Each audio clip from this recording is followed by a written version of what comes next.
think there's still speculation. I couldn't find a clear answer as to whether he composed this or whether it's just a tune associated with him, hence the name, but that certainly seems to be the name it's known by. Yeah, okay. So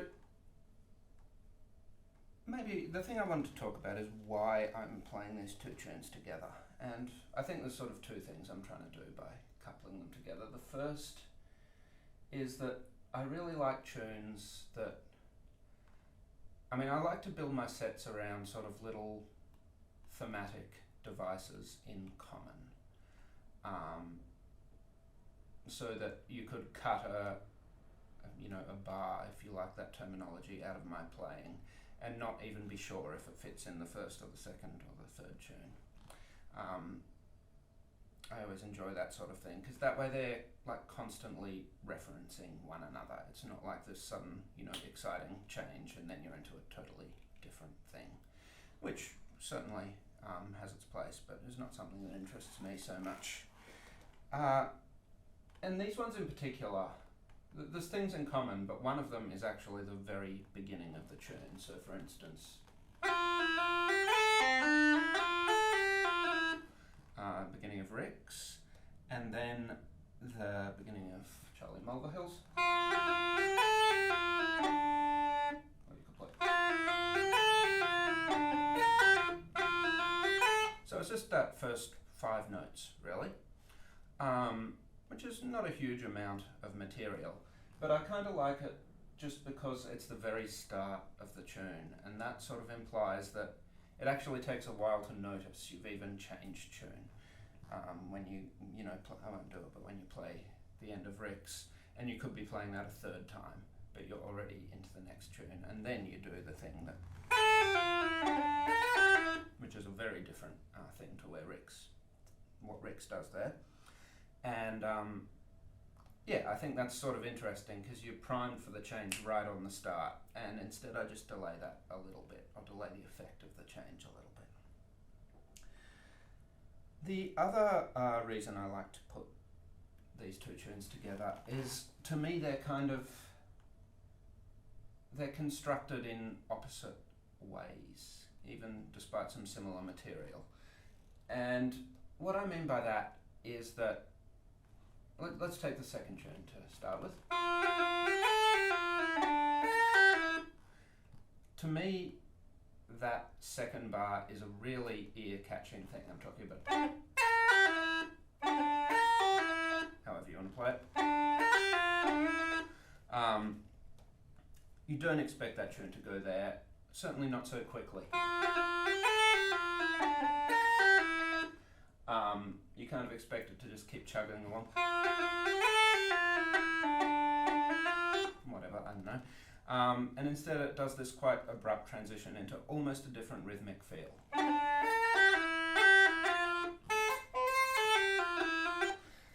Before it kind of goes back into a more conventional hornpipe phrasing and rhythm. And that's a really interesting thing, and I guess I'd call it a hook. I don't know if that's like genre appropriate terminology or not. Gimmick is too negative. I don't want to call it a gimmick.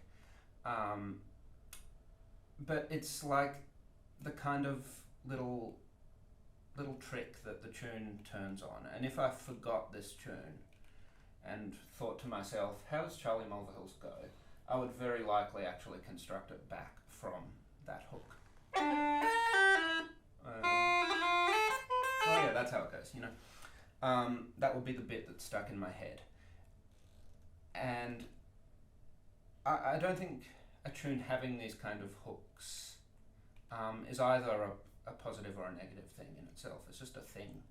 And like another example even is in the second part, which was a bit rough when I played it probably every time, but it has a C sharp in it where you probably don't expect it, so whoa, what's going on there?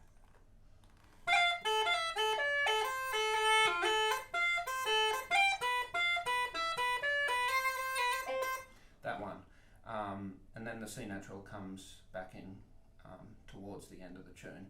But again, I may not call that one a hook, but it is that same sort of thing of the tune drawing its interest from the unexpected. Whereas Rick's is the opposite of that. It doesn't really surprise you. In fact, at one point I think it does less than you expect it to, which is also a really interesting thing. And it just uses and very subtly reshapes material to get kind of maximum usage out of it, rather than throwing in the new and ear-catching thing. I'll just play like even just the first part of it again, so you can maybe hear what I mean.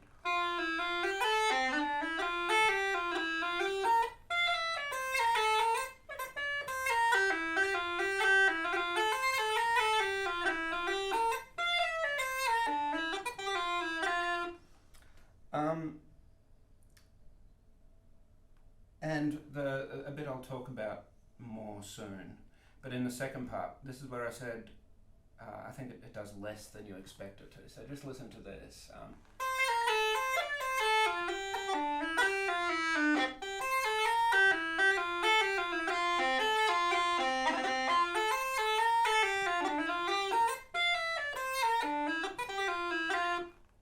So that bit right in the middle, it just kind of hangs on a G for the longest time. It's quite extraordinary.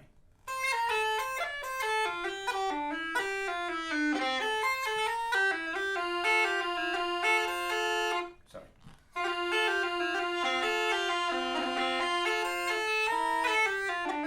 And only then does it change. You can really just condense that to playing around this one note. It's this moment of like total stasis almost, and that's a really interesting thing. Okay, so I might just talk a bit more about what I mean by hooks, or what, yeah, I don't know, I'll talk about something, let's say that. So, don't get it in your heads that I'm talking about like a difference between traditional, by which I mean, primarily composed in the 19th and 18th century tunes, and more modern compositions. Because, like I said, we're not even sure if Charlie Mulvihill's is his own composition or is an older tune, for one. But I think there's modern tunes are maybe more likely to have these kind of hooks, but that's not a given. Like a tune I was thinking of, Swinging on the Gate, which is like as kind of classic a reel as you're going to get. But I feel this one has a definite hook, which is, I'll just play the first part.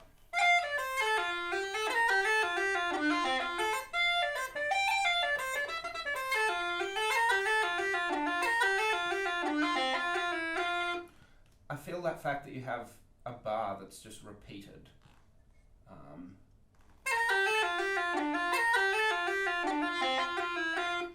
That's a total hook, to my mind.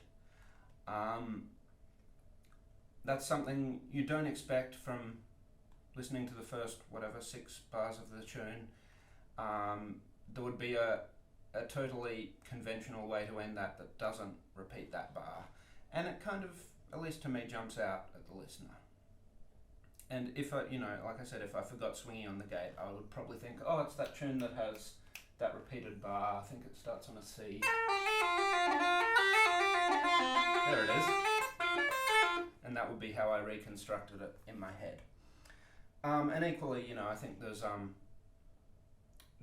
plenty of new composed tunes that don't have or don't need a hook. So it might make it more likely for you to encounter this sort of thing, but it's not confined to that. It's something different. And like I sort of hoped to imply, I think there's a lot of mileage to be made out of tunes that do and don't have these things. Tunes that do what you expect, or maybe even do less than what you expect, and tunes that do what you don't expect.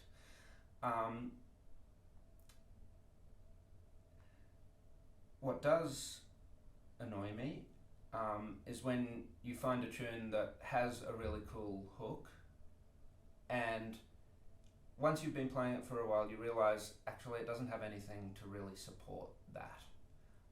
Once that thing loses its novelty, then it's not actually that interesting a tune. And certainly this Charlie Mulvihill's, I don't think falls prey to that at all. I think the bits in and around the hook that give that its context and its impact are also really interesting. Okay, that's probably all I'm going to say there. But yeah, I wanted to just put those two tunes together to try and bring that contrast to light. I don't know if it's one that is of interest or makes sense to you, but there it is. That's how I think about it. I'll just talk about a few little things I'm doing with these tunes. So, yeah, one little pull out of each, let's do. So Ricks, I mentioned, this moment where it just sits on a G, which is like what you don't expect. This is in the middle of the second part.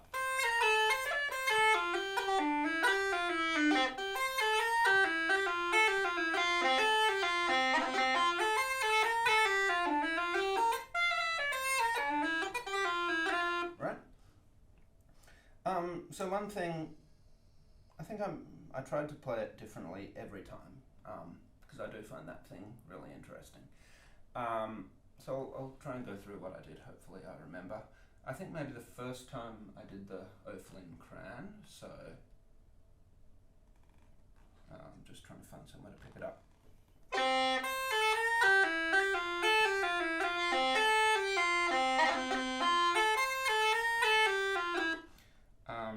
And then maybe the next time I think I did the O'Neill's version, which is that scalar run up from the low D.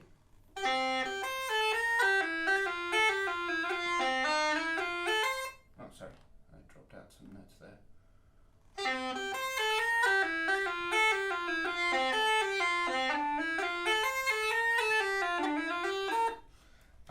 And so on. Yeah, that's kind of the danger of this moment of stasis, as I've been calling it, is that you kind of don't know when to suddenly leap out of it sometimes. And then the next two times I tried to do things that were more my invention, I guess. Again, just trying to draw attention to what an interesting little feature this is. And the first time I did a thing on the regulators, so...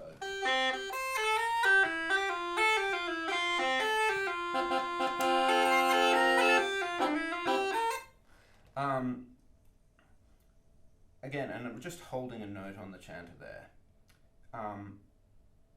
And you know, I feel these are great opportunities to insert some more rhythmically complex things on the regulators when you have less to do in the chanter, or can reduce the melody to, you know, sticking on a note or a few more simple notes than what the tune is normally doing.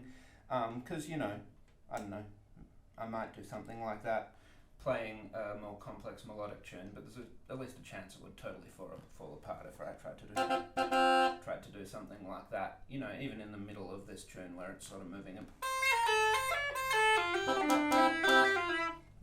was kind of hamming that up, but you get the point. It's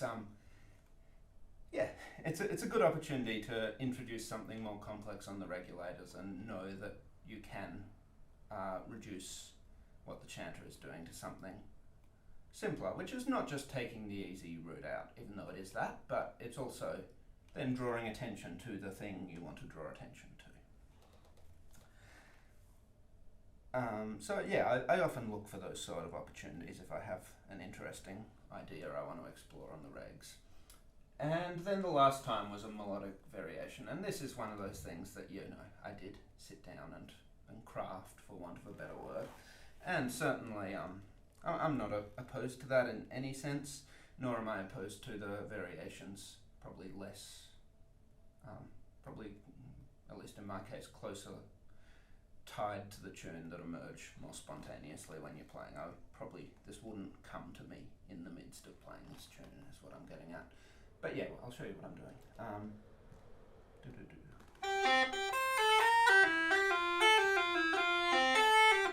And I've totally forgotten.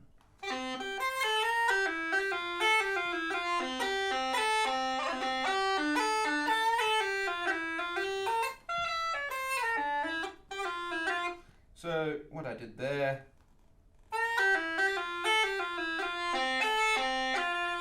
so rather than that G, B, G sort of thing, I played a G, A, B with dropping down to the low D in between. So, you know, picking the same notes as the most important ones of the phrase, but rearranging the order a bit. And, you know, throwing in some low D, because why not? It sounds great.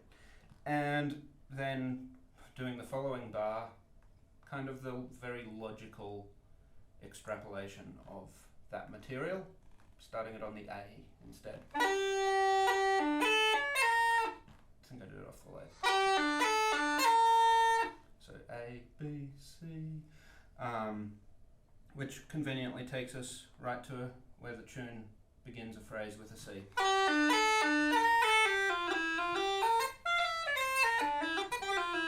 And we can just go back into it that way. I'll play that whole second part so you can hear that again.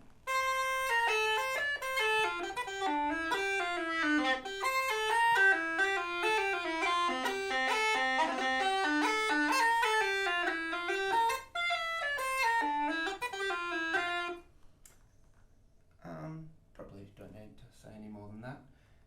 Yeah, I enjoy that variation, let's just say. And that is, you know, something that I would genuinely make the effort to include if I'm playing this tune. If I, you know, got to the last time and realised I hadn't played it, I'd think, oh, yeah, I'd better put that in. And, you know, if I were playing with other musicians and that obviously I may not, but as far as a solo sort of thing goes, I think that's yeah, I guess I'm trying to say I like the balance between kind of worked out in advance variations and spontaneous variations, and I try and do a bit of both in my playing. That's probably all I need to say there. So another thing I want to talk about, this one is in Charlie Mulvihill's, and really thinking about this second part.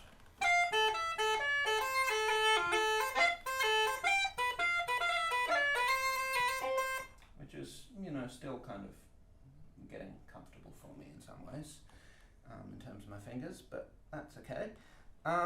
So what we've got here is, like, you know, one of the classic motifs in Irish music, which is what sometimes gets called pedal point, but where you keep returning to the same lower note while playing different higher notes. So,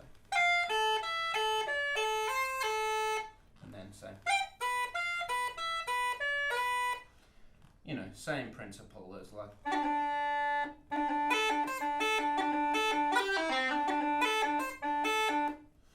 in different rhythm, same principle, right? Lower note stays the same, higher notes change. And one of the interesting things about these is once you have established that lower note, it's kind of going to fill in the gaps in a listener's ear, even if you're not playing it, I think. So,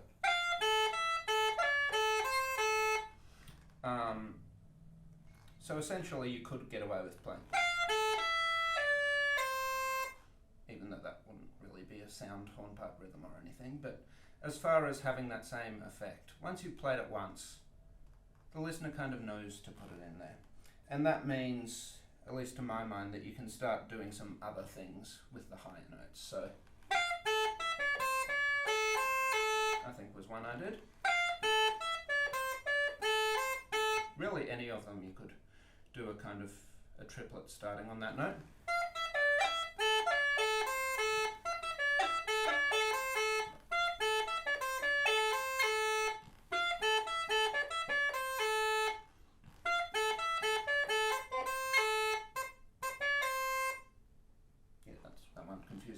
last one, and the same for the next phrase, really.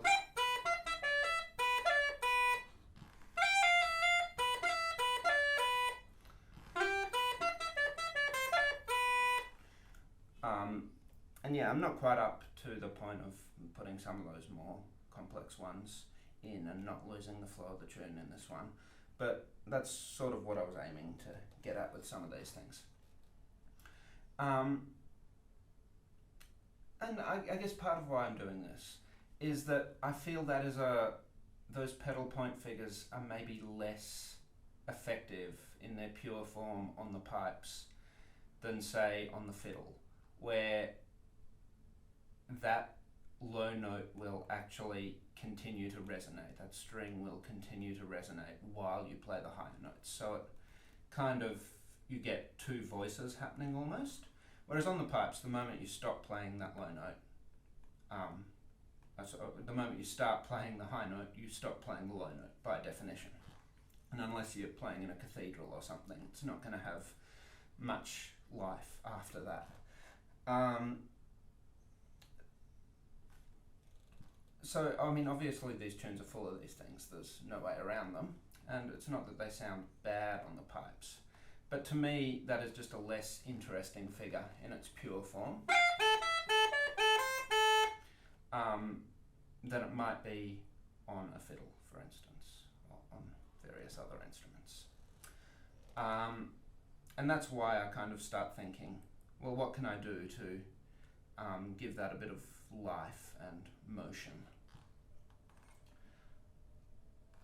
Another thing, I don't think I did it here, but if you wanted, you could even play that low note on the regs, or a different thing altogether. I don't know. You couldn't play the high notes on the regs, unfortunately, because of that E missing. But I'm getting distracted there. But yeah, especially it's that figure is kind of crossing the break between the octaves in an awkward way, by which I mean that's going to happen sometimes, or the opposite, like that. And to me, some of these, making it more complex may actually make it sound easier in a sense.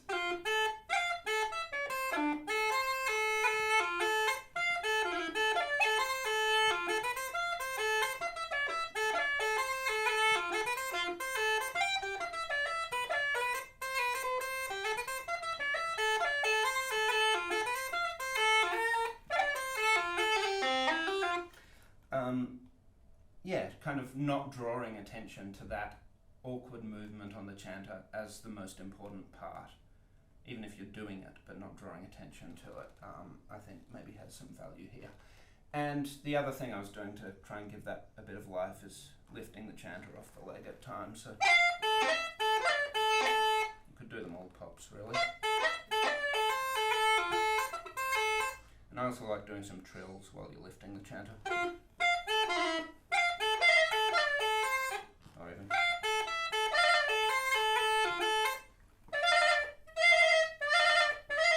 those kind of classic Ennis trills. So both on both an F sharp and an E, both of them using that index finger, and kind of, as Ennis would do it at least, trying to like even get the movement coming from the lower arm. Which gives it a bit more wildness than sort of a very controlled, I don't know. But again, yeah, just trying to kind of muddy the waters a little bit to not draw attention to that thing that is very liable to sound a little bit awkward, even if it's relatively under control. Alright, I've talked for too long. Thank you for tuning in. I really do hope to get a new episode to you before too long. And please reach out if you want to chat or have any questions. Thank you.